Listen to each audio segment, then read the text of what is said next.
Yo, what is going on, guys? Hope it's having a fantastic day. So the Carolina Panthers are cleaning house. Yes, Matt Rule's been fired. I think he got fired the other day. Looks like they're cleaning house. They're pulling the plug. That's it. They're going to be trading assets like there's no tomorrow. There has been news surfacing between Howie Roseman, the Philadelphia Eagles, and a specific player for a trade. Let's get into it. Because I've seen enough horror movies to know any weirdo wearing a mask is never friendly.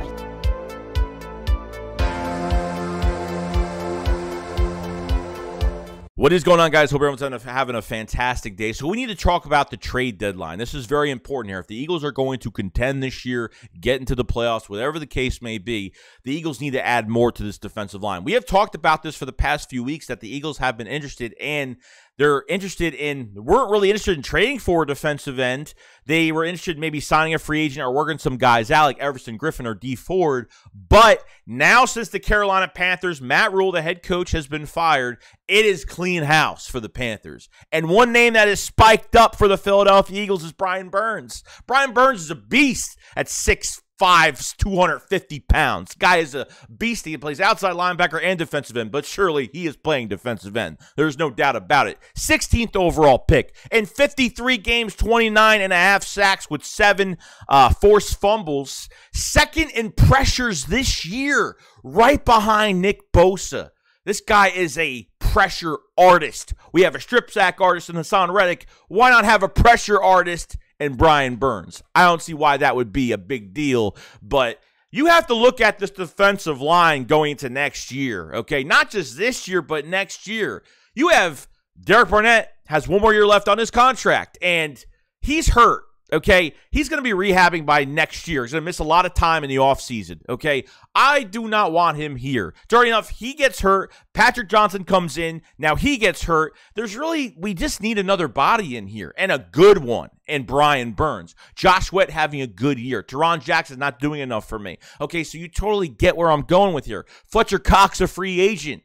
Hargrave, a free agent. Graham, a free agent. You got 3 free agent defensive linemen as of right now that could leave after this year. Now, let's be realistic. I think that the Eagles are just not going to let those guys walk. I think Fletch is gone. Hargrave signs an extension and saves money at the same time because you're going to need a couple restructures most likely after this year. The Eagles are going to have $30 to $45 million in cap next year and probably then some. Who knows what it's going to look like. But obviously, we're waiting to pay Jalen Hurts if that's what's going to happen, okay? Brandon Graham is having an okay year, pretty good year in my opinion, but I don't see him getting another bag full of money next year. I just don't see it. I think the only time he really comes back, if he comes back next year, because I don't really see him playing for another team, and if he does, then okay, good luck. But if he stays, it's got to be the veteran minimum. I mean, the minimum. I don't want to pay Brandon Graham extra money, okay? Because you trade for Brian Burns, man, this defensive line is a lot better than what it was. And I even looked at his contract, okay? His contract as of right now is $4.3 million for this year. Now, I don't know if they already picked up his 5th year or they were going to pick up his 5th year option, but his 5th year option, okay, is $16 million.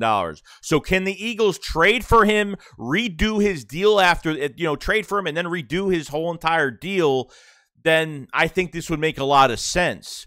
Not only, like I said, 24 years old. If you don't want to go for Will Anderson, if you want to kind of kill 2 birds with 1 stone right now, you make this trade. I think you definitely make this trade because we're relying heavily on this Saints pick, and the Eagles are playing so good right now, so this pick is obviously dead last. Our pick is dead last, obviously, and obviously the Saints pick is, it's between, 3 to 7, plus with this win, who knows, it's probably a little bit higher now. So I don't see this being a top 10 pick. If you're out of the top 10, you're not getting that guy. It's just not going to happen. So if you want, trade for Brian Burns. This guy is a beast, okay?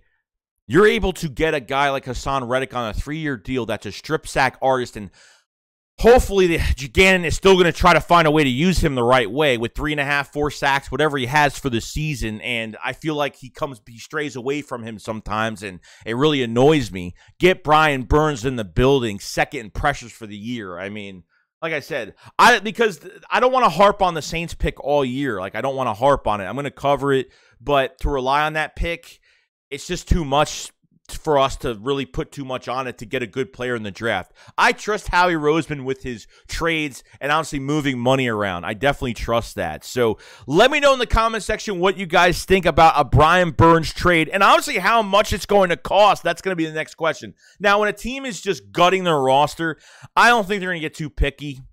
There's probably going to be some players that they want high picks for. Christian McCaffrey, they probably won't get a high pick for just because he's hurt all the time. There's just no value in him just for him to stay healthy. But Brian Burns, who knows what's going to. I would give up 2 day 3 picks just to get him if that's the case. I'd give up 2 day 3 picks because I think by the trade deadline, not only are you trading for a player, I think the Eagles are going to be giving away players as well. Not too many. I think Andre Dillard is definitely going to be traded because Jack Driscoll has more value on this team at more positions because he can actually play the left and the right side, and he can play guard, and Dillard can only play one position. So I think that's important to talk about too because not only they can get picks out of Andre Dillard as well, no more than a second-round pick for Andre Dillard because I think that's what he's worth as of right now, and that's what they should do. So look out for Brian Burns on the radar. The Eagles are going to be – Howie Roseman's going to be busy. And I think he's going to be very, very, very active by week 9 of the trade deadline. Like I said,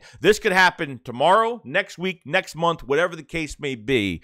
Okay, but till week 9, the Eagles are going to be making phone calls and trying to acquire a player. I feel the Eagles are this good right now. They want to get a future piece for this team at 24 years old. You get Brian Burns on your football team, and the statistics are out of this world. So other than that, guys, I'll see you guys on the next one. Shakes what up, follow slide. Peace out, guys. Peace.